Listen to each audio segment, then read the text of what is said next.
In this episode, we take a look at the debate that seems to be consuming the WNBA over whether transgender women should be allowed in.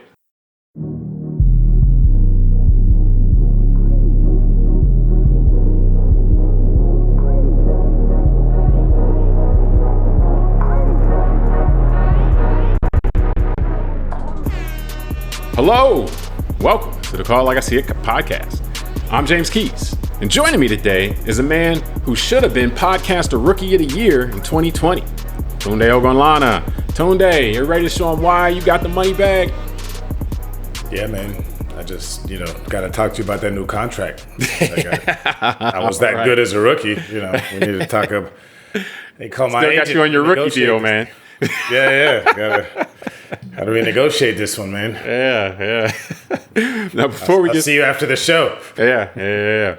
Before we get started, if you enjoy the show, I ask that you subscribe and like the show on YouTube or your podcast app. Doing so really helps the show out. We're recording on August 18th, 2026. And Tunde, there's been a lot of coverage of the WNBA lately, but unfortunately, this has not centered on all-world rookie Olivia Miles of Minnesota or the unprecedented excellence of A'ja Wilson of Las Vegas, but rather on Sophie Cunningham, a bench player for Indiana. She recently waded into the transgender debate, essentially asserting that transgender women should not be in women's sports. And as we all know, there are a ton of people that are chomping at the bit to have this fight at all times. So once she throws that out, there are people, it creates a lot of controversy and, conveniently or not, substantially increases her profile. Now, adding some fuel to the fire, which, it didn't really need, you also have two washed out NBA players, former NBA players who washed out, each with some controversial things in their public past, now asserting that they're transgender and demanding entry into the WNBA. So Tunde, just to get us started here, what do you think, kind of big picture wise, about the transgender in women's sports debate as we've seen it evolve over time, which now, is involving the WNBA and has caught fire now, now that Sophie Cunningham, a name that we all know, we didn't know before, but now we all know now, and now we got former NBA players in it and everything like that. What do you see what's going on here, man? I see a big mess, but I don't. So it's a big mess, but it's got a lot going on in it, which is interesting. So like you mentioned, right? Like we got former NBA players who are trying to, say that they should be able to play in the NBA because they feel like they're trans. And you have someone, like you said, Sophie Cunningham, who I think herself represents a lot, which is very interesting. So we'll get into it. But I do think one of the things that struck me in thinking about this as I was preparing for this conversation, I was brought back in thinking to the book that we did a year ago, or maybe a little bit longer, Sapiens. And what we learned in that book was the importance of gossip in human evolution. Yeah. And that's where the serious part of this to me, and not serious in a negative way, just thinking that, wow, this is playing out like the book described. Gossip is very important for us as humans. And this is a great example of it, because when I think about this topic of transgender, specifically in this sports stuff, specifically in the WNBA, I'm thinking, okay, the facts are that there's no transgender player in the WNBA, and there never has been. There hasn't really been any serious talk about bringing transgender people into the NBA and all that. So it's like, all right. So there doesn't seem to be anything serious behind any of this stuff. This seems to all be in the abstract. Yeah, and so that's why I started thinking about the term gossip. I was like, all right, it seems like this is consuming a certain segment of our population, this topic, right? This is just another iteration of it with Sophie Cunningham. She represents something herself, which I find interesting, just like the NBA players. And I wanted to just say this, and then I want to hand it back for your thoughts. I looked up, I find Sophie Cunningham herself interesting. She said about NBA players, male, the men basketball players, quote, they don't have the brain we do. And her point was saying that the men basketball players aren't as smart as the women players because they get to rely on their athleticism more. So female basketball players have a much higher IQ. That was one thing she said. The other thing she said was that about Christianity and being Christian in the WNBA, they want to hush you. And she said that there's a lot more women in the WNBA that would be open about their Christianity, but they might feel that somehow would be seen negatively. So I'm not saying that to bring up those points for us to discuss. I'm saying it, Sophie Cunningham seems to be opinionated in many ways. Yeah. So again, that's why it's interesting to me that this transgender thing is the one that catches fire. That's why I think of gossip. Because I think, okay, well, she said a lot of interesting things, but why is this the one that everyone's piling onto? And I think with the male NBA players, I would just say this. I think they're just opportunists. I don't think this is serious for them. I think they just, like a lot of people we see in today's media landscape, this is a good way to get attention for yourself when you have failed somewhere else. So these guys didn't have good NBA careers. They couldn't make it against their own peers in the male meritocracy. So now they just want to, I think, be gaslighting and, kind of keep themselves in the media spotlight. But the timing of it suggests that this is pure opportunism. Just that, like whether and you can go back and look at, some of one of the players, has been opportunistic before in terms of trying to take advantage of issues and push political agendas. One of them, made claims previously about having some difficulties with mental health. So, it's hard to take that seriously. I agree. That part is kind of I think that I termed it as adding fuel to the fire because, as you pointed out, this conversation is happening in the abstract. Now, that doesn't mean that we shouldn't have the conversation, but that just means that the stakes of the conversation maybe should not be on 10 for everyone. And everybody's acting like this is do or die because right now we're really just having the conversation in the abstract. And for me, I guess, Harari, the author, Yuval Noah Harari is going to get a lot of shout out today because this reminded me of the book Nexus, and also just talking about how the ability to have a conversation, and what I'm looking at the transgender thing, and what it really reveals to me is our inability as a society to have a conversation. I don't think it's a problem for Sophie Cunningham to bring this up. Now, again, I note that she's coming from a place of not a lot of fame, not a lot of notoriety. So this does conveniently raise her profile in a lot of ways, gives her opportunity for endorsements that she might not have because of her play. This is very convenient for her. But if she's opinionated, she's opinionated. Like Charles Barkley is very opinionated, and he's made a media career after that, after a Hall of Fame basketball career. So they're not the same in that.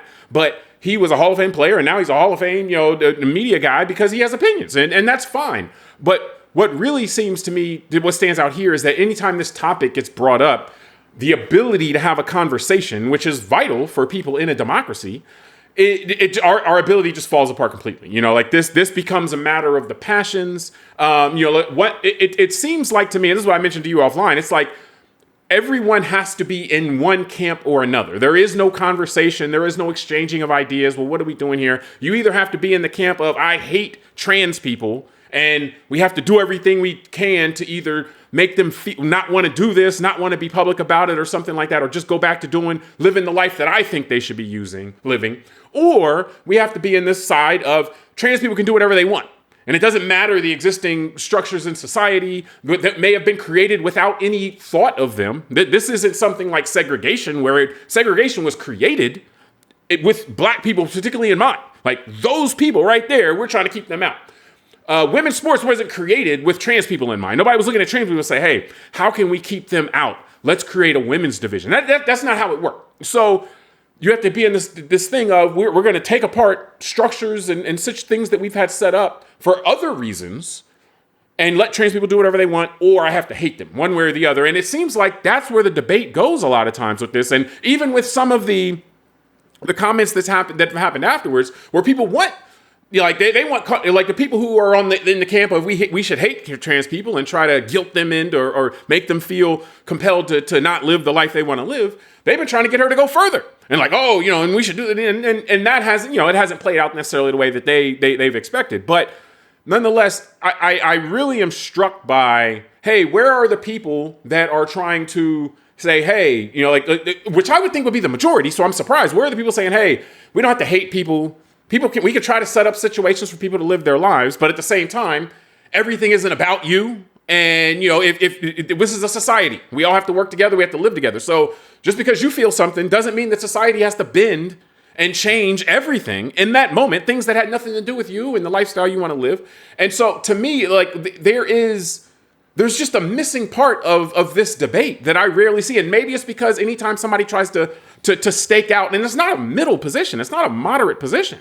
It's a position just acknowledging what's going on. But anytime somebody tries to stake that out, they get attacked from both sides. And so then you end up, and again, a sapiens, you better pick a community, because at least if you pick a community, you have some support, because if you're out in the middle in no man's land, and again, not the middle of the debate, but just kind of a position that acknowledges the facts on the ground, then you're going to get attacked from everybody. And you're not going to have a community.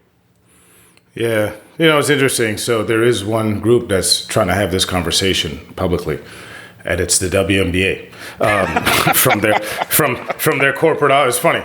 It's here. I printed their response. And it's funny. I didn't know you were going to go here, but I won't read the whole thing. I'll read one little paragraph. Hate, abuse, and demonization of any person or group of people, including transgender people, only fuel fear, division, and harm. We will continue to have hard conversations, but we will not be used as political pawns. So they're basically saying, point, just real quick, they've been attacked by the people who are the people that are hating the trans, and they've been attacked as not sufficiently strong against this issue, and they've been attacked by the people who are on the side of, hey, let's let trans people do whatever they want, saying that they're not sufficiently accommodating and they're not making people feel welcome. So that's kind of my point. Yeah. Because the interesting thing is, so there's another article I printed, which was basically, no need to read it, but it basically was that there were people at a game recently in the last 2 weeks that had shirts on, basically supporting the idea that women's sports should be only for natural-born female women. So clearly these people don't appear to be fans of transgender people playing sports with biological women.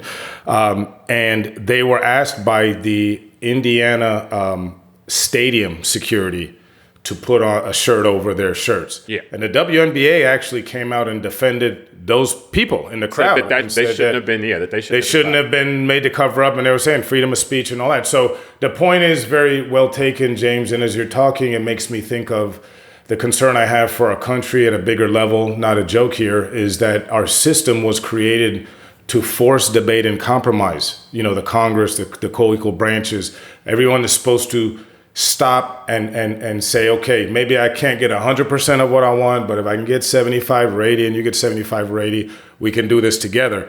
And again, I think what you're identifying is the modern kind of, I'd say, information age, media landscape, the way the internet is and all that kind of forces us into our corners and doesn't allow us to have that. Because that's why, as you're talking, I'm like, in my head, that's why I pulled that quote out. I'm thinking, yeah, actually, the WNBA themselves is trying to address this, but no one seems to care what they have to say. And they don't, because why does it matter, James, right? It's all about the baby faces and heels and who I like and who I hate. So it's why do I care actually what the source says? I mean, we saw this with everything from the pandemic to serious things about like economics, like the tariffs and all that. No one wants to listen to the people that seem to know what they're talking about. They want to listen to the people they like. Also another thing you bring up here that I think is a very good point is that the sides, so to speak, have been battling over this for a long time. So they're coming in ready to fight already. They're not coming in to try to learn what's going, like, hey, what are the facts on the ground here? Again, what's the history of women? You could get I'm not a person that says you should have to compromise on every issue. Some things, I'd like, hey, let's not do genocide. That's something I think that there should be a debate and one side should win, the side against genocide. But there are situations where, again, the facts on the ground matter. And if this was a situation where women's sports was created to keep trans people out, then the debate is different than if women's sports were created for the specific purpose of giving biological women something to do before there was even a trans issue. Then you have to look at it differently. It's a different issue. It's not one of, hey, it's not one of exclusion. The issue isn't one of exclusion. The issue is one of how can we create something for someone? So do we undermine that purpose completely if we go in and allow people that were born men but then have transitioned to women into that? Should we create another lane? We need to be a little more creative here in terms of our conversations about this is kind of my point. I'll give you my direct answer. My answer would be yes, we do undermine it. As much as I say that wanting to respect the trans community, right? I think you're right. Women's sports was created for a reason, and it needs to be left alone. It predated this debate. Correct. It predated this debate, yeah. And I think that, we should be able to say that but also still say, we don't need to disrespect transgender people in general in our society. And I think that you're right. We did a show probably a few months ago, earlier this year, about the enhanced games. And that was a separate lane created for people who want to compete in Olympic style sports, but take enhancements, right? Steroids and growth hormones and things like that. So it's a way of saying, all right, there's enough people that want to do this. We can create a separate league for this, or Olympics, another set of games for this, but still allow the purity of the Olympics without drugs also to exist. And I think that, at some point we need to have this conversation of women who are born women, who grew up as women, who stayed women with all the estrogen and all that and never changed anything, deserve to have their own sports leagues separate from transgender people who we should all acknowledge. There's a scientific reality of males and females. And, without us making a whole separate show about that, it's not the same as straight, 100% women born at birth who stayed women up until 30, 40 years old, right? So I think that's something we can all acknowledge. And I think that this reminds me, James, I just want to say real quick as you're talking, I keep thinking of Colin Kaepernick, because you said something very important, which is Colin Kaepernick was, the situation of him kneeling was made to be a spectacle by those, many in power at the time, but also those in media and people who wanted to grift and make money off of it. But he was trying to bring up a topic that this country knows is important and has dealt with for a long time, which is the relationship between policing and black people, right? And so I feel like it's another example of that, where we have these topics in our society that do need to be discussed, right? We got the policing topics with the 14% of the population and how they feel they're being treated. We got things like transgender people. Maybe that's a smaller percentage of the population, but that's still important. You want to respect people and all that. And we do have a First Amendment with freedom of expression and a Bill of Rights that allows adults to, if they're not hurting anyone else, be free to live how they want, and the rest of us need to respect that. Well, but you got to be careful. Just for the purposes of being complete, you got to be careful. It's not a freedom of speech issue. Nobody got arrested for I'm saying the idea of. But what I'm saying is it's a bad look. I agree that it's like, well, hold up, that's not inciting violence. That's not like that's you want to express yourself. What I'm saying is bounds of decency. But that's what I'm saying. I'm saying more from the expression of the transgender people themselves. They have a freedom to be who they are, is my point. And so I'm just making the point that it's very similar. That's why I wanted to bring it up, that whether it's the Kaepernick thing or this, the way that we have these conversations in our country today is the gossip way. It doesn't seem like people want to come together and say, okay, we know we got this problem here. We're all staring at it and talking about it.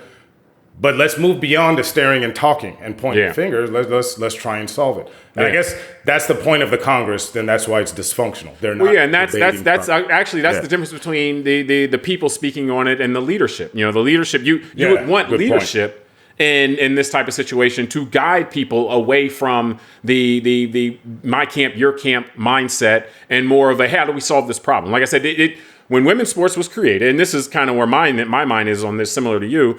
It was because society decided they wanted this lane for women, people that were born women. That's what society decided. So unless we decide we don't need that anymore, again, which would be a conversation, then we have to come up with another approach to accommodate. Trans people have brought a new factor for us to consider. Okay, fine. I'm not saying you got to hide that or you got to do something with that. I'm just saying, I don't know that you necessarily can just automatically plug that into the existing systems. If you're bringing something new to the table, then let's figure out how we can bring that in. That's a discussion. That's not a demand. Let me in to the binary solutions that have been set up before I came along. And so the demand shuts down the conversation. And then obviously the hate, let's make these people uncomfortable shuts down the conversation. And so we got to get people out of those camps so we can figure out what to do with this. And right now it's just, and I was going to ask you the question. I mean, we can finish on this part.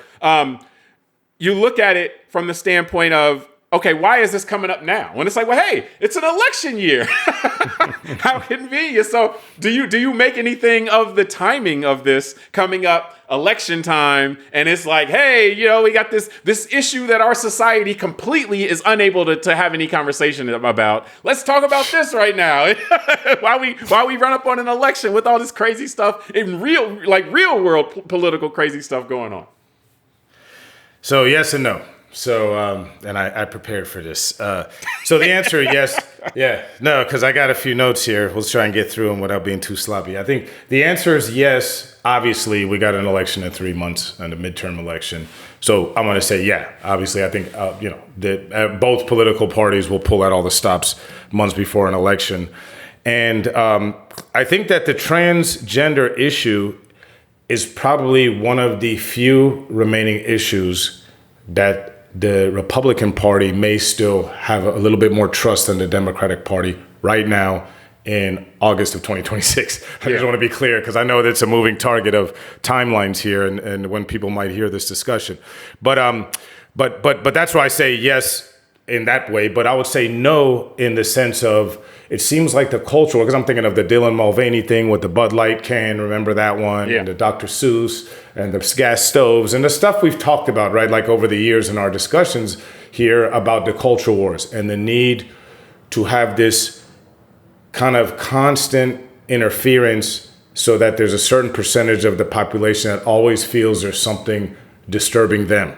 And so what I was going to think about, James, was 20 years ago, you and I remember this name, Frank Luntz, who at the time was the big Republican kind of consultant guy that would do all the focus groups and stuff like that. And I remember around that time, too, was when Bill O'Reilly brought us on Fox News when he was primetime, the war on Christmas. Remember all that? Yeah. And kind of the whole thing because of the war on terror with Islam versus the West and all this.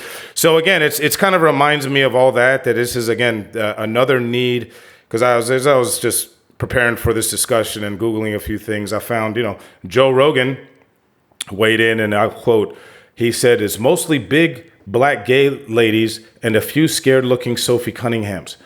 And that made me, about this WNBA thing. And it made me realize so many people are going to put what they want this to be about onto it. And that's why I started at the beginning with the different comments Sophie Cunningham has made, which, you could look at it, be offended about, we could see her and cry as men and say, oh, she said women have higher IQ or whatever. Okay. But my point is people focus on this one. And for Joe Rogan to say that, it tells me that he's bringing in a little bit more of it into it, right? He's bringing in kind of the racial element because this WNBA thing has all the greatest hits. Black women, black gay women, you know what I mean? The organization of mostly black, so it's like this can be the greatest hits for a lot of people in our culture that have issues with certain things. And I'll say this because I want your thoughts on this, James. I almost called you Jalen, which is my son for the audience. So that shows you my middle age. That was bad, James. My bad. Apologize to my kid too. But I was thinking about, James, what's going on now that could be talked about other than this WNBA thing. Right now, the USS Abraham Lincoln, an aircraft carrier in the Gulf, Mediterranean, Sea, has soldiers that are jumping off the ship because they're that miserable. Yeah. That's something that people don't want to talk about. We've been at war with Iran since February 28th, and it appears to be an absolute failure for the United States. We're looking like Russia and Ukraine right now. So that's something no one wants to talk about. Gas prices are higher. The tariffs have caused permanent inflation.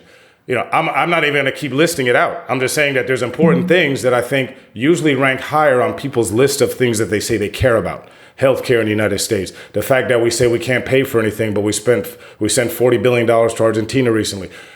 All these questions, and let's not get into the show we did about the financial disclosure by the president and other people in this administration. So I guess for some people, this is a lot easier to focus on and a lot less painful than to discuss the realities of what we're dealing with as the United States. Well, it also allows people to invoke the passions. This allows you to, a lot of these things that you can be offended by some of that stuff. You can be galled. You can be, oh my God, I can't believe this. But this gets people fired up, and it gets even more important. It gets people fired up on polar opposites. And so you really get it from the standpoint of divides, it's the gossip thing. It's like, okay, we got this one, and I think you're right. I think that I think you're right in particular about how this is one of the issues that the let's say the right in our country feels like and may actually have the high ground. I would say that while their approach is, I would disagree with, their mindset, where they're trying to force the debate to, I would disagree with.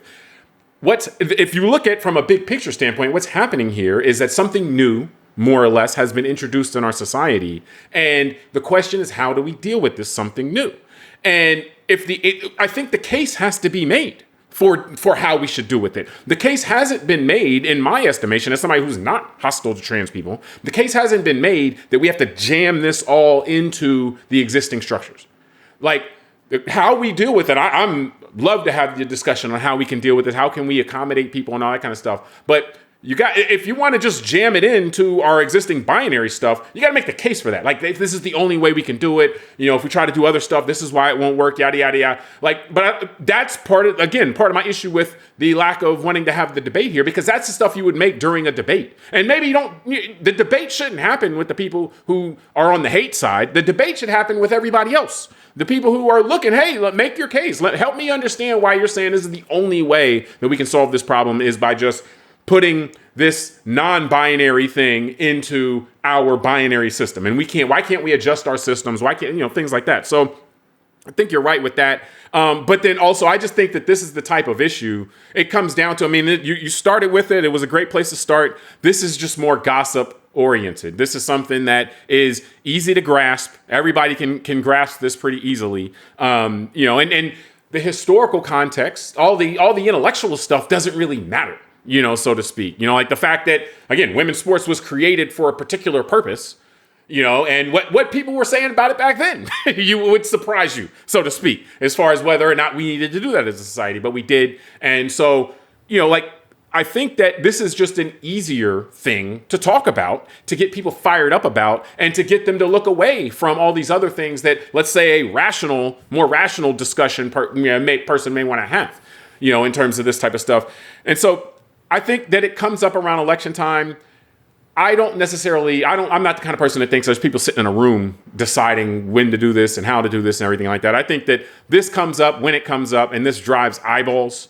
And so therefore, whenever there is an opportunity, this is kind of the opportunism of everybody. Whenever there's an opportunity to have this argument, the media is going to get behind it. They're going to be like, oh, yeah, because we know if we have something on this, people will click. Like the media will, the politicians will, everybody jumps in. Like like you talked about the USS Abraham Lincoln.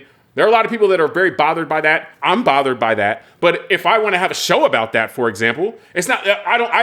People aren't going to be flocking to that and saying, "Oh my God, I've been wanting to weigh on this forever." It's just kind of like, "Oh, okay, well, this is really not the way that we should be operating. By how we should be treating our sailors. This is something that's bad. This looks like incompetence in leadership."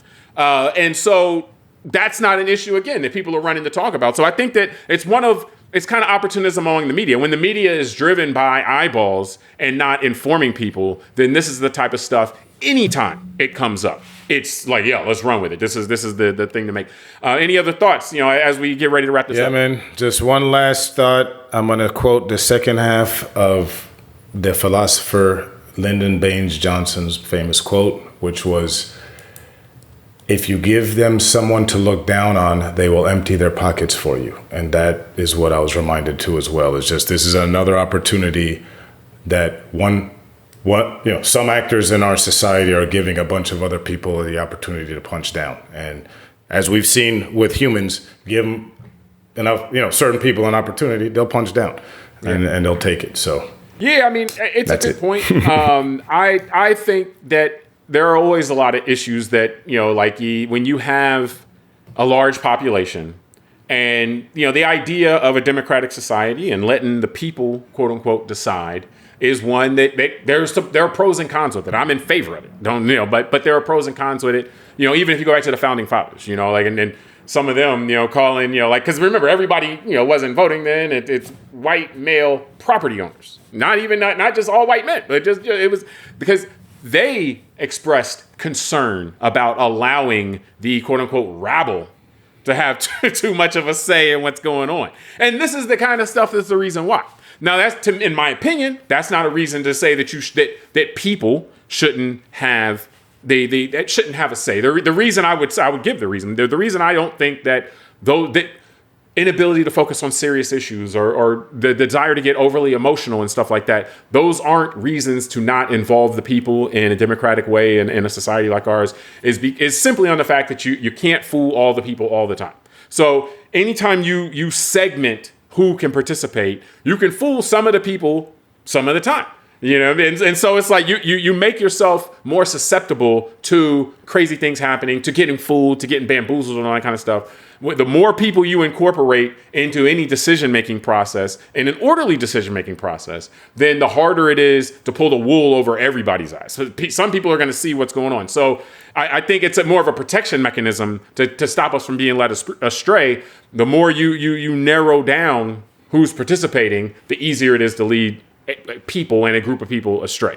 So, you know, I think that, well, go ahead. You know, it'd be really cool. It would be really awesome if someone created like this system where you would have like the rabble and everybody could participate, and they would then like elect somebody from like this geographical area where they live in, and that person would be maybe a little more educated on certain things and all that, and they would go to like the nation's capital along with, you know, a few dozen, maybe a couple hundred other people like them represented by, you know, that they represent the interest of everybody, including the rabble. And then for them to like debate and like, you know, discuss all these things. And then, you know, they can make laws and roll it up to the president and all that, man. It would be like really awesome if someone... No, that'd be great. I mean, I think you might have just invented the concept of a republic. Oh, interesting, man. Yeah. But see, here's the thing. Man. Here's where it can go astray, though, because one thing that you would have to put it on the people. In that kind of scenario, the people would not want to send the more unscrupulous people. They'd want to send the best among them, the honorable ones. And so where you could get into trouble if they started sending the people who were a little more sketchy, you know, and if the system the ones that focus the ones that focus on gossip, like those kinds. No, maybe the ones that focus more on their own personal gain. You know, if you start sending more sketchy people that are more interested in you know, getting more money, you know, things like that, then they won't have the interest. Because what you're saying only works if the representatives go and have and fight for the interests of their constituents. But if their constituents, for example, are dollars, you know, or they see their constituents as dollars, then that kind of will warp that system. So, but I think that's interesting, man. I appreciate that. So I'm gonna go talk to somebody about this Republic thing. Yeah. Spread the word, man. You put me onto something. Yeah, go to the mountaintop and spread the word, man. I'm gonna start here on our show, but yeah, I'm gonna go to the next mountain I see in Florida and yell from the rooftop. I think the tallest place is 330 feet above sea level in this state. So I'm gonna go find it. The state of Florida is not gonna be the place where you'll find it then. but no, we appreciate everybody for joining us on this episode of Call Like I See It. Subscribe to the podcast, rate it, review it, tell us what you think, send it to a friend. Till next time, I'm James Keys. I'm Tunde Ogunlana. All right, we'll talk soon.